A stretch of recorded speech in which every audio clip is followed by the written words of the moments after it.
We see the parades of tanks, the formations of jets, the launch of billion-dollar warships, and we are told it is a sign of strength. But history shows us a different, darker pattern. This is not strength. This is a funeral procession for an economy. This sickness is the belief that an empire can afford to police the world, fighting endless wars on distant frontiers without ever paying the bill. It is a mathematical impossibility that has destroyed every superpower that has tried it.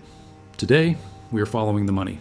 We will show how this exact addiction to military overspending led to the collapse of 3 of the most powerful empires in history. And then, we will turn to the United States.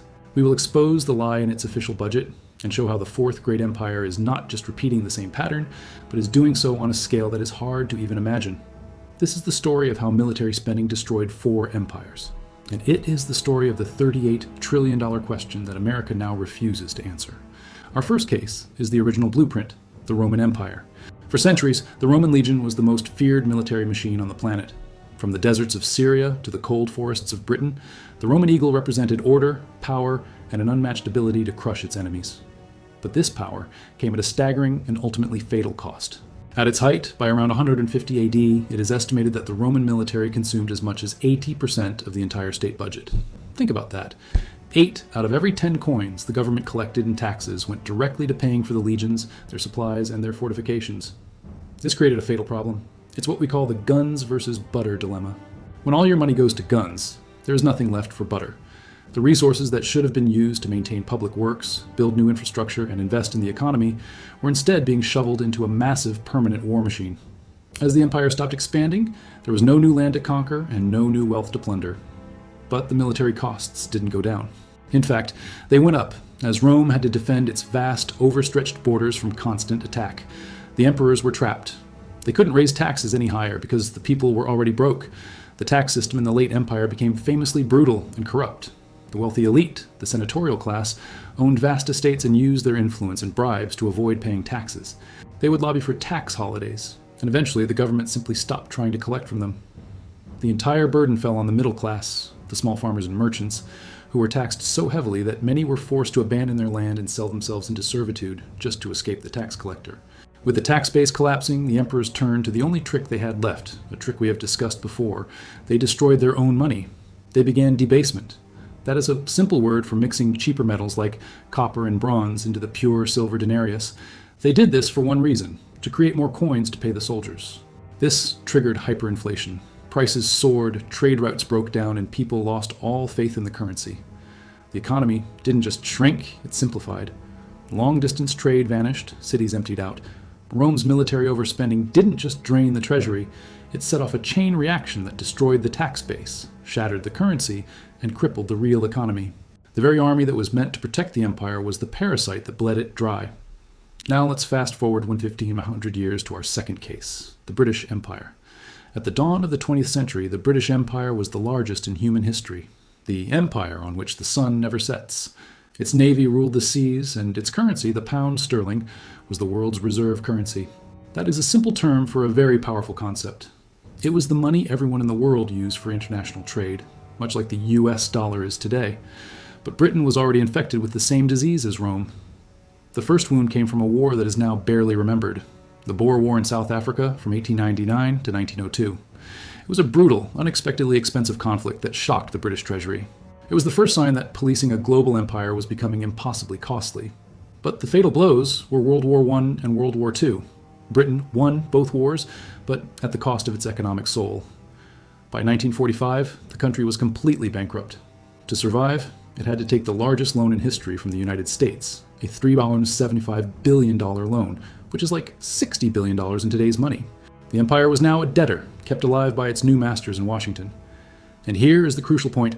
Even after this financial humiliation, Britain refused to give up the illusion of being a superpower. It continued to spend enormous sums on its military, trying to maintain its bases and political influence east of Suez. This was a delusion it could not afford. The country's economy was weak. Its factories were old and inefficient. It was running a massive trade deficit, meaning it was buying far more from the world than it was selling. This combination of a weak economy and massive military spending put the pound sterling in a death spiral. The final humiliation came, as we discussed in our video on the death of the pound, during the 1956 Suez Crisis. When Britain invaded Egypt, the United States, its new creditor, was furious. The US used its financial weapon. It started selling its holdings of the British pound. This caused a speculative attack. That's like a bank run, but on an entire country's currency. Britain, facing financial ruin, was forced into a humiliating retreat. The world had seen the truth. Britain was broke, and its military could only operate with permission from Washington. The strain was too much. 11 years later, in 1967, the government was forced to devalue the pound, effectively announcing to the world that it was no longer a top-tier power. The military spending didn't save the empire. It was the anchor that dragged its currency to the bottom of the ocean. Our third case is the most extreme, the Soviet Union. From the 1950s to the 1980s, the USSR was one of two superpowers. As we explored in our video on its empty shelves, the Soviet Union's power was built on a terrifying illusion. It paraded thousands of tanks and missiles through Red Square, but it couldn't feed its own people. This was the guns versus butter problem, taken to its absolute extreme. Declassified reports and economic analysis show that in the 1980s, the Soviet Union was spending between 15 and 20% of its entire economy, its GDP, on the military. Let me make that clear. This is not 15% of the government's budget. This is 15% of everything. For every dollar of value created in the entire country, 15 to 20 cents was seized by the military. For comparison, the United States today, with the largest military budget in the world, spends around 3.4% of its GDP on defense. This spending was driven by one thing: the desperate attempt to keep up with the United States in the arms race. The result was the total starvation of the civilian economy. The military didn't just take money, it took the best scientists, the best engineers, and the best resources. While the West was developing personal computers, the Soviets were developing missile guidance systems. While the West was innovating consumer goods, the Soviets were innovating tank armor. As we now know from declassified CIA intelligence reports from the 1980s, the US government was fully aware of this. A 1982 CIA report stated that the Soviet economy was in a death spiral, with growth falling below 2%. It explicitly said, "Continued rapid growth in defense spending can be maintained only at the expense of investment growth." It openly stated that this path would depress the expansion of housing and other consumer goods and services. The CIA knew. The Soviet leadership knew it too, but the system was locked in a spiral it could not escape. The Soviet Union was a superpower with a third world economy. By 1991, the machine simply stopped working. The military had consumed the entire host. The Soviet Union didn't collapse because it was invaded. It collapsed because it had bankrupted itself trying to look strong. This brings us to our fourth and final case, the United States. We are told that the US is different, that it is the indispensable nation, that it can afford to be the world's policeman. Let's look at the numbers. The official U.S. defense budget for 2023 was $916 billion. This single number is more than the military spending of the next 9 countries combined. The United States, with just over 4% of the world's population, accounts for nearly 40% of all military spending on Earth. But this $916 billion number is a lie. It's an accounting trick, just like the fake statistics the Soviets used to hide their decline. The real cost of America's military empire is well over $1.2 trillion a year. How do they hide it? By hiding the spending in other departments. First, you have to add the budget for Veterans Affairs, which is the cost of taking care of soldiers from past wars. Second, you have to add the budget for nuclear weapons. That's not in the Defense Department. It's hidden in the Department of Energy. Third, you have to add the budgets for the CIA, the NSA, and all other intelligence agencies. Fourth, you have to add the military's share of the interest on the national debt. When you add up all the money that is spent on defense, past and present, the real number is astronomical. And how does the empire pay for it?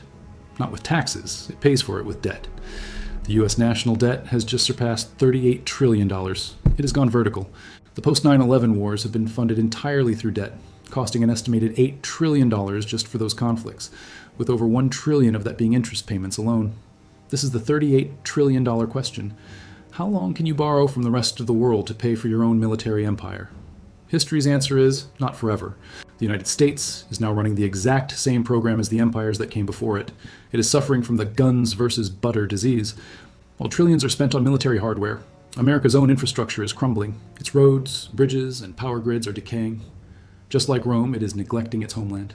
While the military drains the best and brightest engineers, the U.S. industrial base has been hollowed out. As we saw with the Soviet Union, a country that forgets how to make civilian goods is a country in decline. The U.S. lost millions of manufacturing jobs, becoming dependent on its rivals for everything from basic electronics to essential medicines. The COVID-19 pandemic revealed that the U.S. couldn't even produce its own medical masks or critical pharmaceutical ingredients, a shocking vulnerability created by decades of neglect. Rome, Britain, the Soviet Union. And now, the United States. The pattern is identical. The military spending doesn't prevent the collapse. It causes it. It is the great hollow giant that consumes the economy from within, all while projecting an image of unbeatable strength. The United States is now borrowing $5.96 billion every single day just to keep the lights on. It is financing its massive military by printing money and selling its debt, all while its own productive economy shrinks. This is the final fatal stage of every empire. The U.S. is not immune to history. It is simply the latest to prove the rule. The $38 trillion debt is the receipt for an empire that has already spent itself into ruin. The only question left is, who will be left to pay the bill? If this gave you a new perspective, hit subscribe. The most important stories are the ones that have been deliberately forgotten.